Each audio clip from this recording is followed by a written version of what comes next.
너 우리 경기도의 경기라는 이름이 내년이면 무려 1000년이 되는 거 알아? 1000년?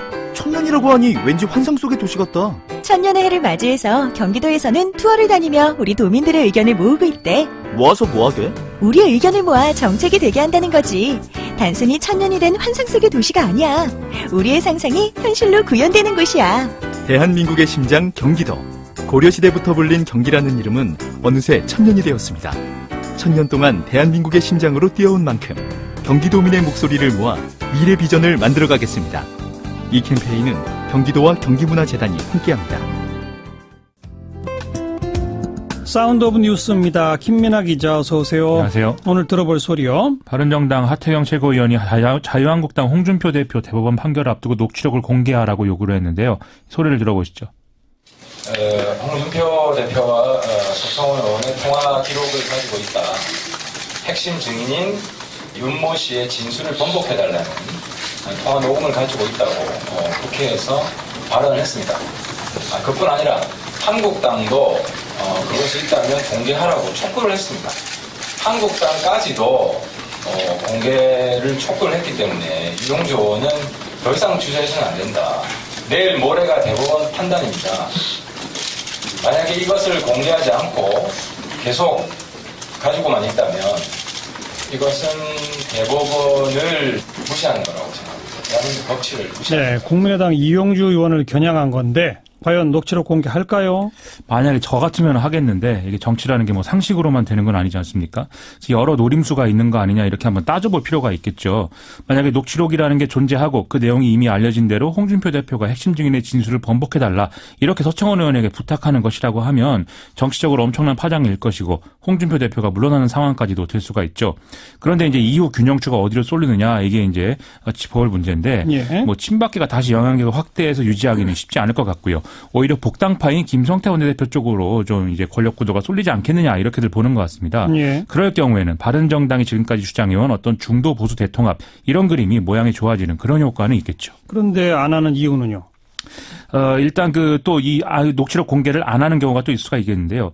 이용주 의원이 녹취록 공개를 안 하는 경우에는 역시 이 하태경 최고위원 같은 경우는 국민의당 내에 구태 정치가 있다 이런 얘기를 하기에 또 좋아진다는 것이죠. 아하. 그래서 이용주 의원은 지금 통합 반대 입장인 것으로 또 알려져 있고 최근에 박주원 전 국민의당 최고위원이 자기 사건을 기획한 배우 중 하나다 이렇게 또 주장하기도 하지 않았습니까? 예. 그리고 또 최근 나온 일련의 보도들을 보면 바른정당 내에서 박지원, 천정배, 정동영 의원 등을 배제를 해야 국민의당과 통합이 가능하다 뭐 이런 얘기도 지금 나온다고 하는데 그렇게 보면 하태경 최고위원의 으름수라는 게 뭐다라는 게 좀 알 것 같은 그런 생각도 좀 듭니다. 지금 홍준표 대표 당무감사 후폭풍에도 시달리고 있는데 좀 불안해 보이네요.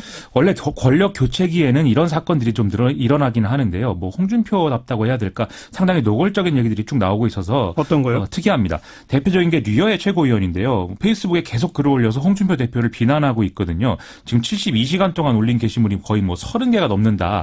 이런 것 갖고 이제 한겨레가 기사를 쓰기도 할 정도인데 오늘 홍준표 대표는 전국 SNS 커뮤니티 대표단 워크숍에 참가해서 언론 상황이 왜곡돼 있다. 당을 욕질하는 사이코패스 같은 사람들만 말만 포털 메인 기사로 올라간다. 이렇게 얘기를 했습니다.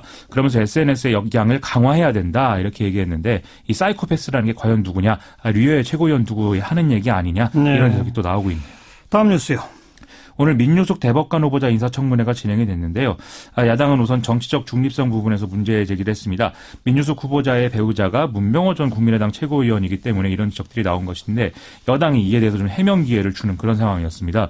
민유숙 후보자가 배우자 선거운동에 한 번도 나오질 않아서 주변에서 이혼한 게 아니냐 이런 얘기가 나올 정도였다라는 거죠. 네. 또 지난 2013년도에 조국통일 범민정연합 재판에서 방청석에 있던 범민정 간부에게 변론 기회를 줬다. 이것도 문제가 됐는데 민유숙 후보자는 다른 사건에서도 대부분 같은 방식으로 좀 변론 기회를 주거나 뭐 이렇게 해왔다. 이렇게 해명을 또 했습니다. 또 교통법규를 상습적으로 위반해서 과태료가 체납된 부분이 있는데 이것은 이제 민유숙 후보자와 배우자 사무실의 운전기사 등이 차량을 같이 이제 돌아가면서 운전을 하다 보니까 각각 교통법규를 위반한 사실이 있게 됐고 이것에 대해서는 사과한다. 이렇게 또 해명을 했습니다. 그리고 이제 이외의 정책적 쟁점에 대해서는 대개 이제 중립적인 입장을 일관하는 그런 모습이었습니다. 대법관 후보자뿐 아니라 오늘 중앙선관위원장 후보자 청문회도 진행이 됐죠? 그렇습니다. 큰 쟁점이 없는 상황으로 이제 진행이 됐고요. 네. 인사청문 경과 보고서가 통과까지 쭉 진행이 됐습니다. 권순일 이 중앙선관위원장 후보자는 대통령 후보자 출마 연령 제한을 기존에 40살보다 낮추는 것에 대해서 긍정적으로 검토하겠다 이렇게 얘기를 했고요. 공무원의 정치 참여 확대가 필요하다라는 주장에 대해서는 국가가 제한하는 게 최소한이 돼야 되겠지만 과거에 이 어떤 관건 부정선거로 인해서 부조리가 일어난 것에 대해서도 우려가 있지 않느냐라면서 좀 신중한 태도를 또 보였습니다.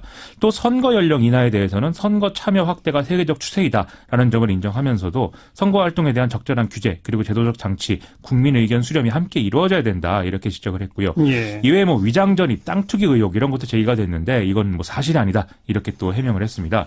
권순일 후보자는 이후에 이 중앙선거관리위원회의 호선을 거쳐서 정식으로 중앙선거관리위원장직을 맡게 됩니다. 네, 다음 뉴스는요? 지난 10월 말 한중 양국이 사드 관련 문제를 봉합한 이후에 일부 중소형 중국 여행사들이 앞다퉈서 한국 상품을 내놓으면서 판매 과열 조짐이 일어났다고 하는데요.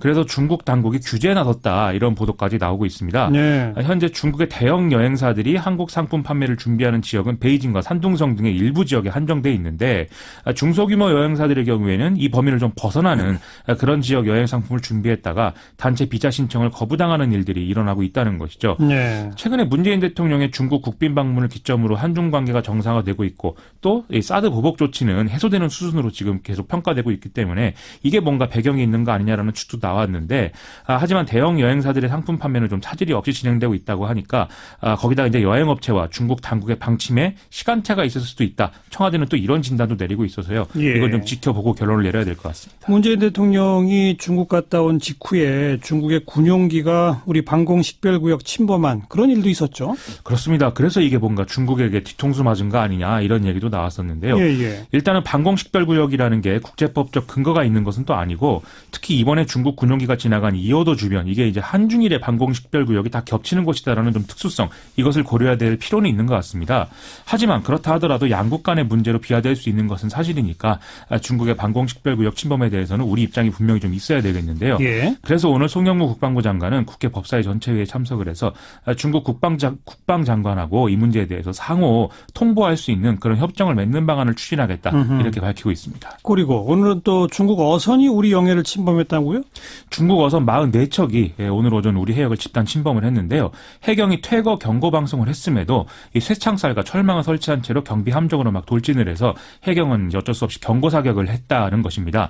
중국 어선들은 발포 5시간 반 만인 오후 2시 43분경에 도주를 했다는데요. 지금 한중 관계가 민감한 그런 상황 속에서 이런 우발적 충돌이 정치적 문제가 될 수 있으니만큼 그렇죠. 중국 측의 어떤 책임 준수를 촉구할 필요가 있는 것 같습니다. 중국 관련 뉴스가 끊어지질 않는군요. 그런 상황입니다. 다음 뉴스요. 오늘 정부가 제2차 양성평등 정책 기본계획을 발표했는데요. 양성평등 정책 기본계획이라는 것은 5년 단위에 따라 수립이 되는데 올해 말로 1차 계획이 종료되도록 되어 있습니다. 그래서 2차 기본계획의 핵심 내용으로는요. 현행 3일인 남성의 유급 출산 휴가를 10일로 확대를 하고 중소기업 근로자들을 위한 지역 거점형 공공직장 어린이집 설치 확대 그리고 육아기에 근로시간 단축 및 급여 확대 방안 등이 이제 들어있습니다.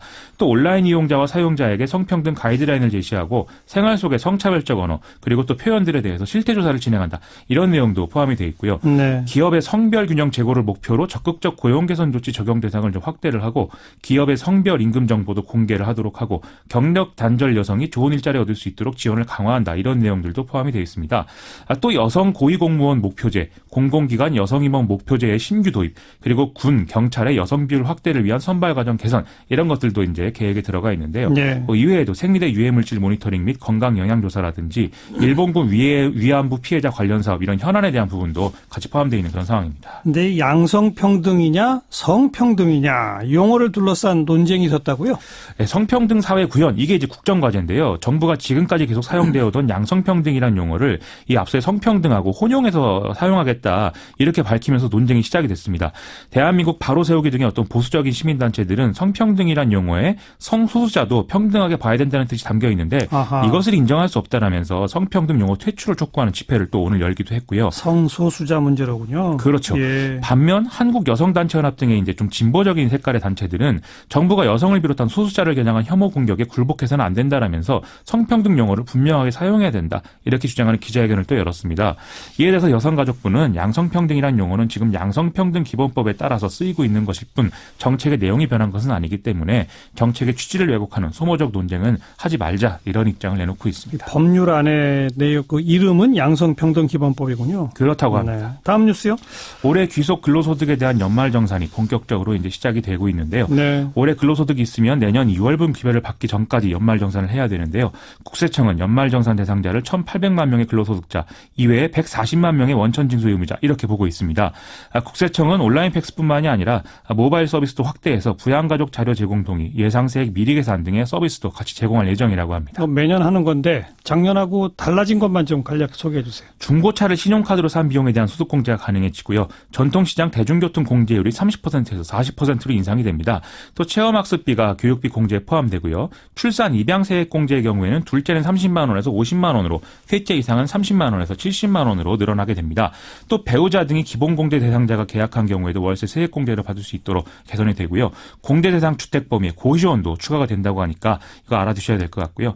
또 1억 2천만 원 이상의 고소득자에 대해서는 신용카드 사용액 공제 한도가 300만 원에서 200만 원으로 축소가 되는 부분도 있다고 합니다. 이외에도 국세청이 지금 뭐 체크포인트 이렇게 해서 공개한 자료들이 있고 이 중에 내용이 좀 복잡한 것들도 있거든요. 그럼 자신에 맞는 부분을 미리 챙겨보고 좀 현명하게 연말정산에 임해야 될 것 같습니다. 미리미리 잘 챙겨야죠. 좋을 것 같습니다. 수고하셨습니다. 고맙습니다. 김민아 기자였습니다.